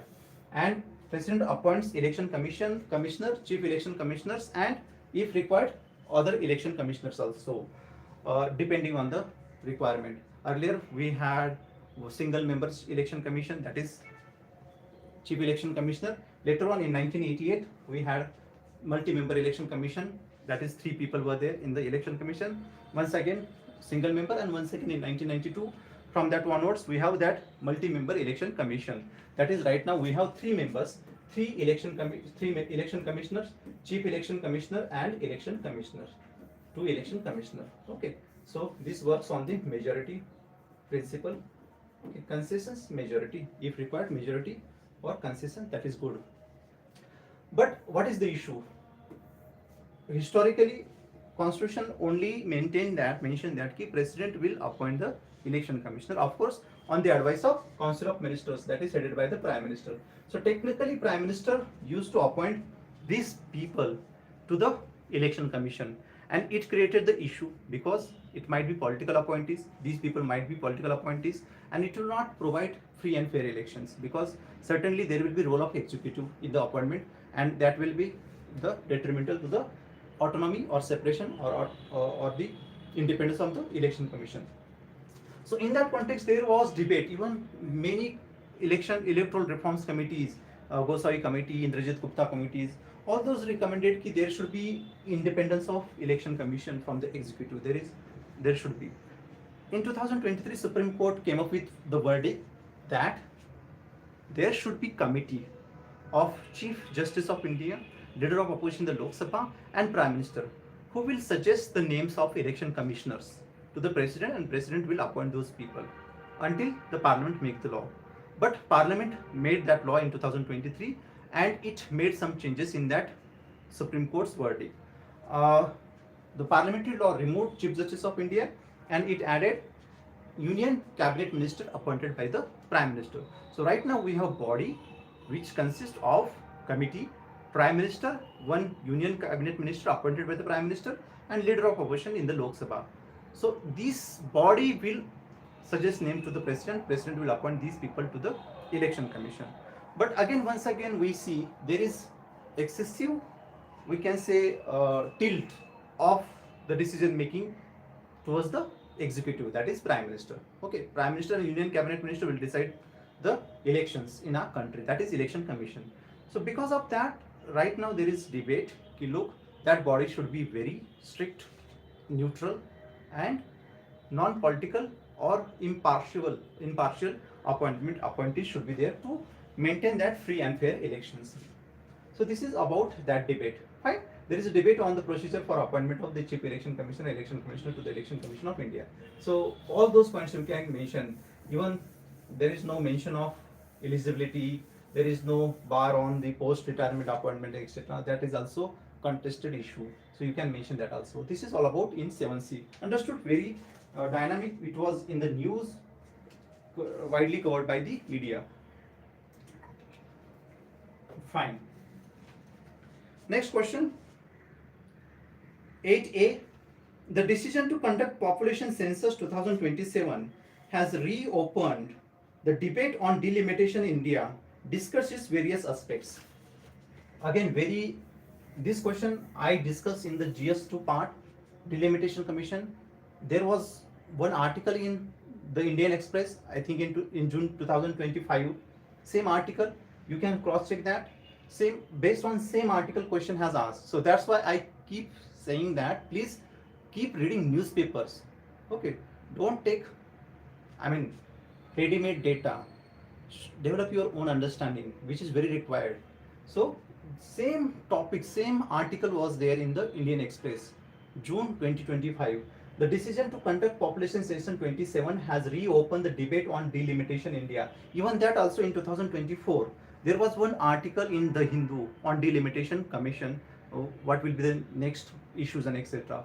So if you read those articles, you will get the answer of this question. So I think in February 2024, that article was there in the Hindu, and in June 2025 in the Indian Express, this article, same title article, is there in the Indian Express. You can read that. Okay, the decision to conduct population census 2027 has reopened the debate on delimitation commission in India. So start with delimitation commission. Okay, statutory body appointed by the precinct of seats and redrawing boundaries of the constituencies for Lok Sabha and State Legislative Assembly. That is the mandate of delimitation commission. Historically, we had 1952 delimitation commission, 1962, 1972, and last 2002. And in 1972, it was declared that the last census, 1971 census, will be used for the delimitations strength of the Lok Sabha and State Legislative Assembly, and that has been the data, 1971 census. So 1950 to census delimitation commission used 1971 data. Based on that, it fixed the strength of Lok Sabha 494. 1962 commission used the data of 1961 census and it fixed the data, it fixed the Lok Sabha strength as 522, and 1972 census used the 1971 data, census data, and Lok Sabha strength fixed at 543. So Constitution has mandated that under Article 82 and under Article 82 and Article 170 to redraw the constituencies and fix the strength of Lok Sabha and assemblies respectively. And for that we require delimitation commission. And Constitution has said that every census there will be redrawing of boundaries and strength of the Lok Sabha and assembly. And because of that population control issue, we frozen that particular 1971 census data. That data will be used next redrawing of constituencies and the strength will remain same. That's why from 1971 till date we have that same number 543 in the Lok Sabha, and in all the states this number is same right now in different states according to their own population which is there. But redrawing of boundaries will be there on the basis of 2002 delimitation commission, but strength is same. Again, delimitation commission also decides the strength of scheduled caste and scheduled tribes, reservation of scheduled caste and scheduled tribes in the assembly as well as Lok Sabha. So that is the purpose of this delimitation commission. Understood? So that is you have to write. Now what has happened, the government has declared that post there will be census in 2027. Usually it was in 2022, 2021 it should have taken the census, but because of COVID right now we will be having 2027 census. And in 2002 delimitation act it is added that post delimitation or redrawing or restructuring will be there based on census post 2026. So now that is the point. There will be census after 2026, that is 2027, and after that the government will have to appoint delimitation commission, because in 2002 it was declared that post 2026 census there will be redrawing of boundaries and strength, adjustment of strengths based on the new data, that is 2026 post census. So we will have new commission, that is delimitation commission post 2026, because it is mandated in 2002, and there will be changes in the assembly strength as well as the Lok Sabha strength. So here is the politics now. The southern states are saying that in post delimitation, that is post 2026 or 2027, there will be change in the strength of the Lok Sabha and assembly. Our assembly, that is not any major issue, but in the context of Lok Sabha. Why? Because southern states have performed well in the context of population control, but northern states, because of some issues, their population increased, and in any situation the southern states are going to lose in the distribution of seats. In any case, there are right now two aspects or two approaches. What should be the approach post 2027? One view is that the delimitation commission can keep this number as it is and redistribute this strength based on new population, or the strength of Lok Sabha should be increased to 848 around, or say 800 plus, considering the population and etc. In any situation, the northern states are going to gain, especially Uttar Pradesh, Bihar, Rajasthan, Madhya Pradesh.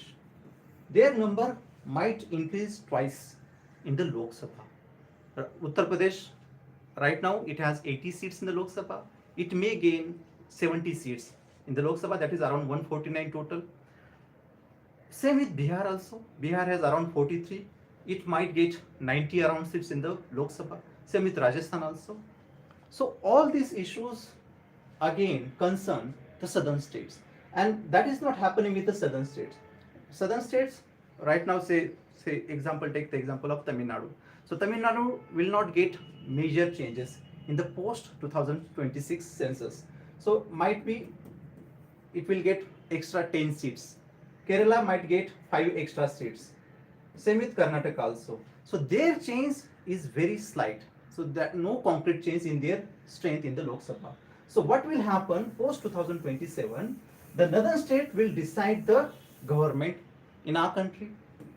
Okay, northern states will decide the government. Suppose 848 total numbers are there in the Lok Sabha.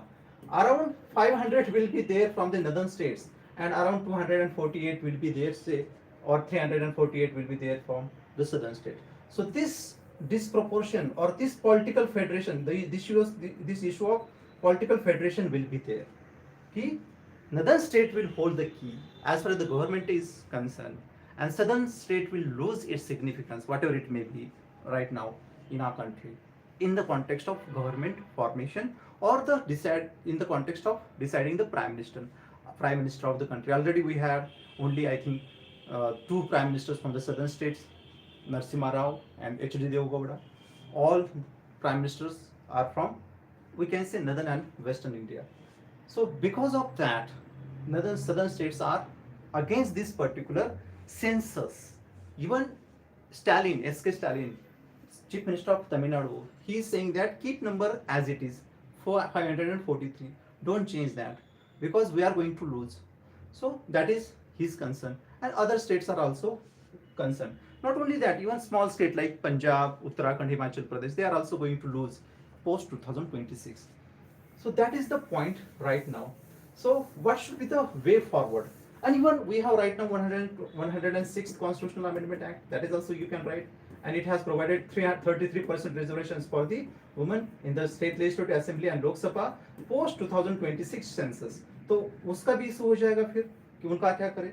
तो ये all these issues have resurfaced in the context of delimitation commission. So these points we have to write. Then of course scheduled caste, scheduled tribes, their reservation, their redrawing and all that. So this is the main point, or these areas or these new issues debate reopened in the context of delimitation commission. What is way forward? As I said, okay, decentralization, you can strengthen 73rd and 74th. Okay, there is one view. The delimitation can keep this 543 as it is and just change the state legislative assembly's number. So suppose Maharashtra has 288 numbers in the state legislative assembly. It can be changed to say 350, 380, whatever it may be. So Uttar Pradesh has 400 seats in the state legislative assembly. It will change to 600 or 780, whatever it may be, considering the population. Because when last delimitation took place, our population was around 54 crore, and right now we have population 150 crore. So here is the context, here is the politics, democracy versus federation. This debate you have to mention. So delimitation requires for the democracy, that is, democracy is based on representative democracy, and strength should be reflected in the assembly. So that is democracy. But we have federation also, so that has to be balanced. Democracy versus, or democracy and federation, both need to be addressed in our polity. So that is the debate in the context of delimitation commission. Understood? Very clear, very straightforward question, but based on current affairs. That's why I keep telling, please keep reading newspapers, at least one, the Hindu or Indian Express. Okay, don't depend on all these editorial analysis and etc. Okay, at least invest 1 hour, 35-40 minutes in the newspaper reading. Fine. Next question. With reference to Nehruvian perspective of planning and economic development, examine how the early phase of economic planning in India has laid the foundation of modern India's economic growth. Again, very straightforward question. Already same questions we also discussed in the current affairs, in taste and etc. So we had that Nehruvian versus Gandhian planning at the time of independence. You can compare briefly. Nehru stand for modern industries, scientific society based on rationality, planned economy. That's why we had 5-year plans, first 5-year plans to 12th 5-year plan. Temples of modernity or development. He established IITs, United States, USSR influence, second 5-year plan based on industrialization, Mahalanobis, Nehru plan, and etc. So all these points you can mention. Very straightforward question. With reference to Nehruvian perspective of planning and economic development, examine how the early phase of economic planning in India has laid the foundation of modern India's economic growth.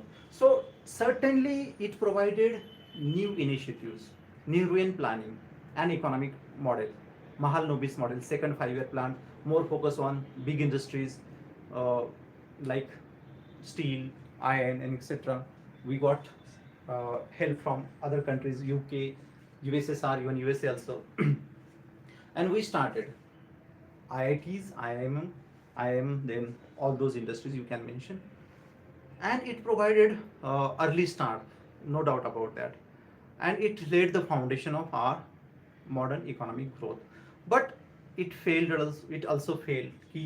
Growth was not prominent. Hindu growth rate of economic growth around 4 to 5%.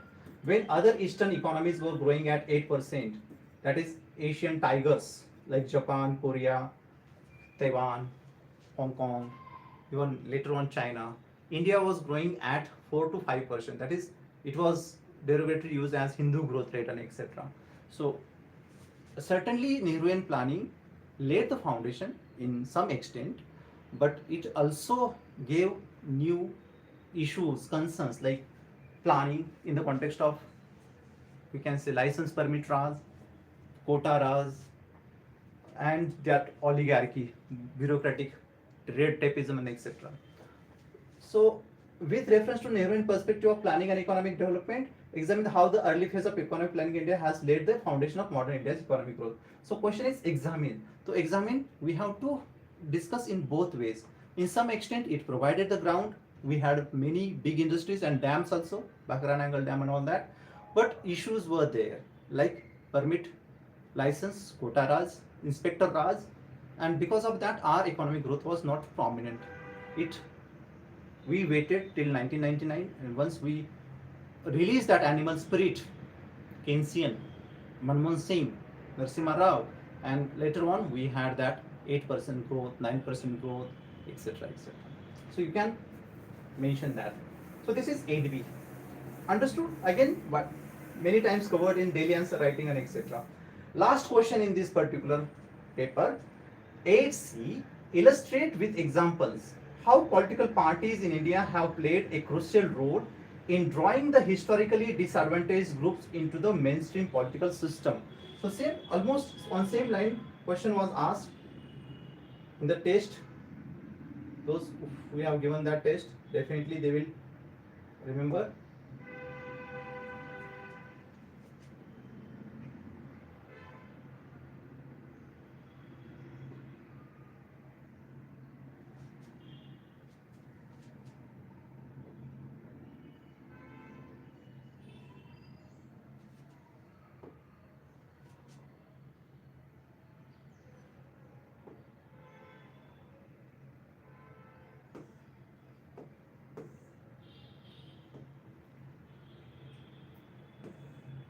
Okay, so test number 5, question was, what impact have the elections in India had on the weaker sections of the society? So elections and political parties, in that context, same question was asked. On the similar data will be same, analysis will be same, just framing here and there. So question is, last question, simple question, all data is there. We all know effect of political parties, elections on the weaker sections of the society. Illustrate with examples how political parties in India have played a crucial role in drawing the historically disadvantaged groups into the mainstream political system. Okay, so role of elections, role of political parties in India in the context of mobilization of people in the political affairs. So context is the Western media was projecting India's experimental democracy is going to fail because India is caste driven society. Indians are ignorant, masses are poor, democracy will not survive. JS Mill. Prerequisites are absent. But Indian people proved them wrong. In 1950s, 60s, 70s, 80s, 90s, and last 3 decades, we successfully conducted 18th general elections, 18 general elections, and many assembly elections. And mobilization number also prominent. And credit goes to mobilization of people across the strata. According to Rajni Kothari, caste provided ready-made data, ready-made foundation, ready-made platform for the political parties and personalities to mobilize the people, and that's why democracy survived. Find secularization of caste, modernization of caste, Rudolph, and democratic upsurge first, second, Yogendra Yadav. You can mention. Later on, we had even Green Revolution also played important role in the mobilization of other backward classes in Punjab, Haryana, and other parts of the country. Along with that, caste-based political parties emerged post-Congress system, decline of Congress system in many parts of the country. Bahujan Samaj Party, Samajwadi parties in Bihar, Uttar Pradesh, and even in Karnataka, even in Maharashtra, in other parts of the country, caste-driven political parties in Haryana, the all those people mobilize people or the voters based on caste. So certainly, political parties in India have played a crucial role in drawing the historically disorganized groups into the mainstream political system. You can mention Nitish Kumar ji in Bihar, very backward class communities. They became part of the government. They became the chief ministers. Even in Uttar Pradesh also, Mayawati ji became, I think, 4 times. Then Samajwadi Party. Then even in DMK also, in not only in northern India, in southern India also, we have that DMK, AIA, DMK issue, and DMK again non-marginalized sections and etc. So even in mainstream political parties also, or national political parties, Congress and BJP. Congress also mobilized people based on caste. Congress used to have that vote banks of Dalits, and so Congress also played that card. BJP also later on, under the various leaders, they also tried to mobilize OBCs. OBCs became vote bank of this BJP. So all political parties directly, indirectly mobilize people based on caste and historical disadvantaged groups into the mainstream political parties. Disadvantage means, of course, caste is our, main structural issue, and disadvantaged sections means caste-led people. So that is one thing. Even you can mention minorities also. Congress historically their appeasement policies towards minorities. Minorities also became part of this political system. Historically disadvantaged groups. They, even in the recent past, historically disadvantaged groups comes women also. So Aam Aadmi Party and recently many political parties, they are giving freebies, affirmative policies in the interest of women. So they are also right now part of this political mobilization. So certainly political parties have played an important role in the mobilization of weaker sections, this historically disadvantaged sections of the society into the mainstream political system. Illustrate with examples. You can give n number of examples. Okay, so here we have completed the discussion of PSIR paper first UPSC 2025. Paper is good. Questions are really nice. I would suggest keep reading reference books like O.P. Gaupa for political theory, which is very important book, very good book. You can read, of course, Fadia, then Lakshmikant, you can mention, but keep reading newspapers, very important for this dynamic part of the syllabus. Okay, so thank you for joining. See you tomorrow for the paper 2 discussion.